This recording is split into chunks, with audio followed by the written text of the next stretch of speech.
Assalamualaikum warahmatullahi wabarakatuh. Ketemu lagi dengan saya Dewi Wongdeso. Nah, di video kali ini saya mau sharing, berbagi pengalaman, bercerita tentang saya pribadi atau tentang teman-teman para TKW. Banyak sekali cerita di sini. Nah, di video kali ini saya mau bercerita tentang banyak yang penasaran apa saja sih yang dikerjakan para mbak-mbak TKW. Kerjanya itu apa saja, ngelakuinnya itu apa saja. Nah, em, makanya dari video kali ini bagus untuk yang mau ke Singapura ya. Mau ke Singapura kadang kan apa ya, nggak tahu apa sih nanti yang akan dikerjakan itu gimana, apa saja sih gitu loh. Jadi di video kali ini saya akan berbagi pengalaman untuk mbak-mbak yang mau datang atau sedang proses ke Singapura. Nah, ini untuk saya pengalaman pribadi ya. Jadinya yang pertama adalah bangun. Bangun pagi. Bangunnya itu ditentukan oleh majikan ya.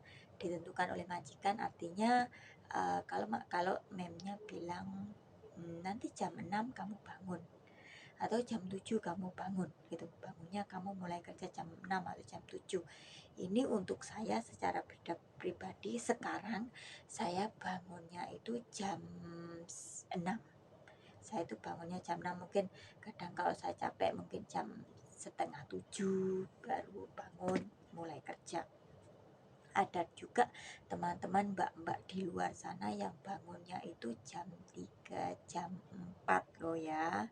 Jadinya nggak santai-santai, nggak bangunnya kita itu mau bangun jam berapa terserah, tidak.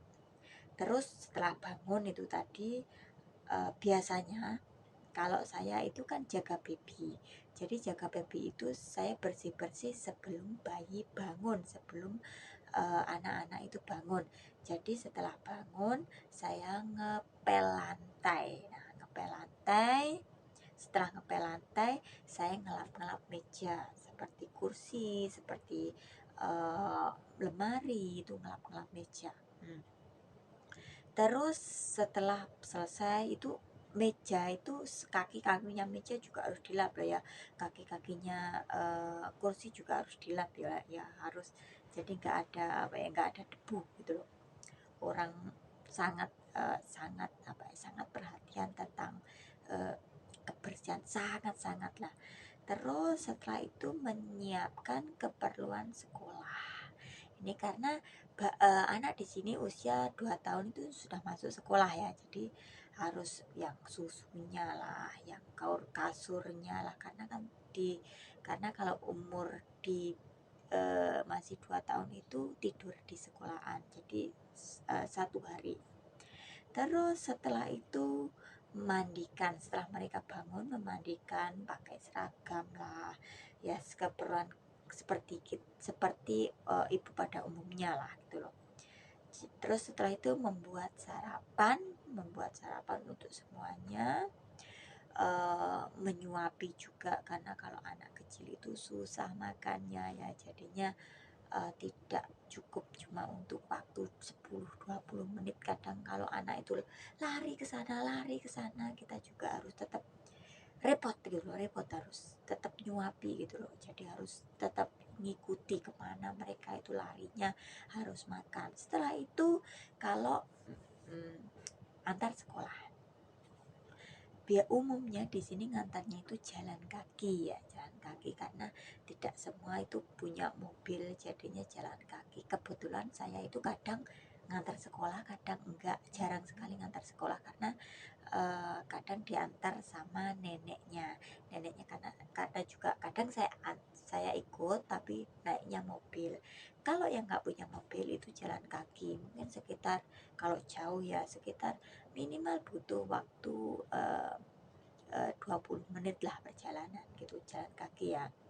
Terus setelah mengantar sekolah kita pulang ya, pekerjaan seperti ibu rumah tangga pada umumnya yang mencuci toilet.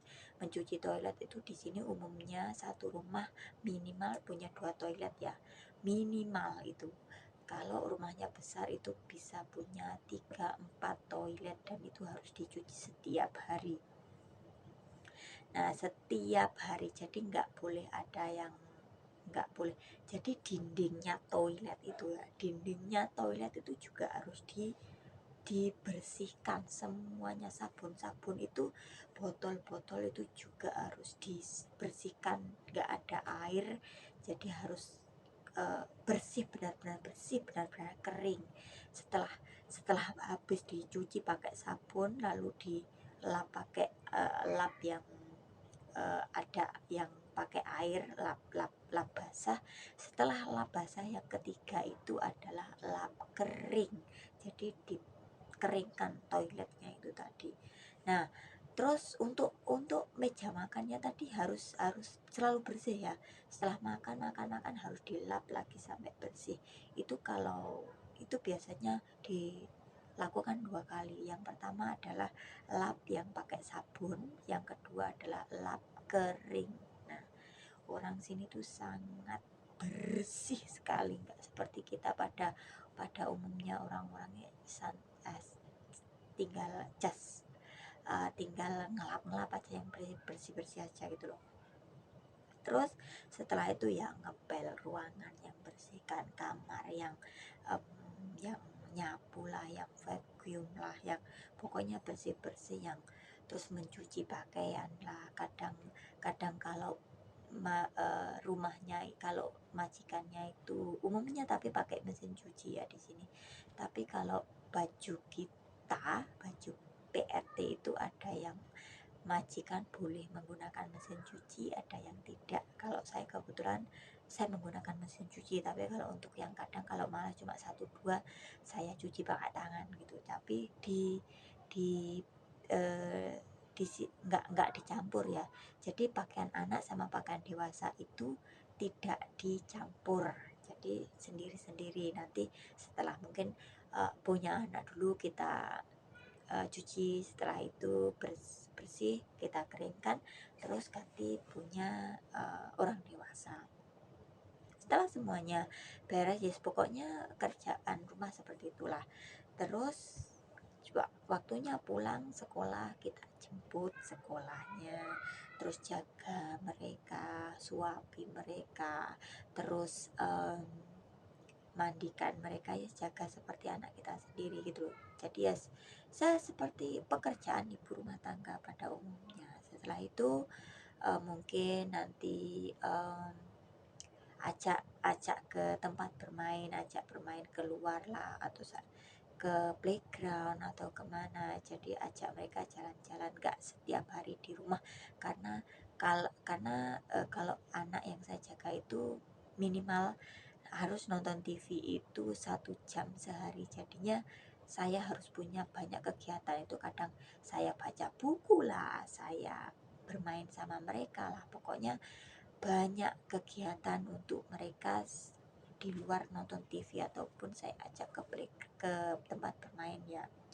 Terus setelah itu masak, karena masaknya 2 kali ya, masaknya itu siang sama sore.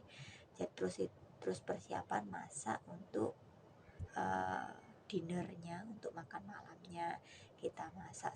Setelah itu cuci lah. Setelah itu ya pokoknya semua lemari harus dilap setiap hari, semuanya harus dibersihkan, sangat-sangat harus bersih. Nah, terus setelah masak harus menyuapi, harus memandikan, harus ya harus, pokoknya harus semuanya itu kita yang mengerjakan. Untung kalau memnya itu mau membantu kita menyuapi atau mau membantu kita untuk menjaga anaknya, itu masih untung. Kadang ada mem atau sernya itu tidak mau ambil pusing gitu, apalagi kalau memnya itu kerja pulangnya malam-malam atau sernya pulangnya malam-malam. Jadinya kita harus jaga minimal kalau untuk jaga 2 anak masih bisa lah, tapi kalau untuk 3 atau 4 anak itu sangat sulit sekali gitu loh. kalau jaga satu orang, jaga dua masih bisa sambil kerja kalau anaknya besar ya, tapi kalau masih kecil itu sudah nggak boleh, itu nggak bisa gitu, nggak bisa untuk ditinggal-tinggal gitu. Nah, setelah pekerjaan selesai, semuanya selesai, itu terus memandikan anak-anak, terus kita yang menidurkan juga. Untung kalau mau ditidurkan di rumah, tapi kadang kalau saya itu harus dorong pakai pakai kereta dorongnya milik anak-anak itu, sampai mungkin 1 jam 2 jam itu baru tidur. Jadi kaki itu rasanya mau patah kalau setiap hari seperti itu. Jadinya ya itu adalah untuk kerja yang momong bayi ya, untuk jaga bayi jadinya. Tapi kalau untuk yang jaga nenek, nanti saya akan buatkan video yang selanjutnya. Itu tadi sedikit cerita dari saya untuk yang mbak-mbak yang sedang proses atau penasaran apa saja yang dikerjakan di Singapura sebagai PRT. Jadinya itu tadi sedikit cerita dari saya, semoga bermanfaat, semoga bisa nambah ilmu, semoga tidak kepo-kepo lagi, apa sih gitu kan, tanya-tanya. Jadi jika suka dengan video saya, jangan lupa subscribe, like, share, dan komen. Bye bye.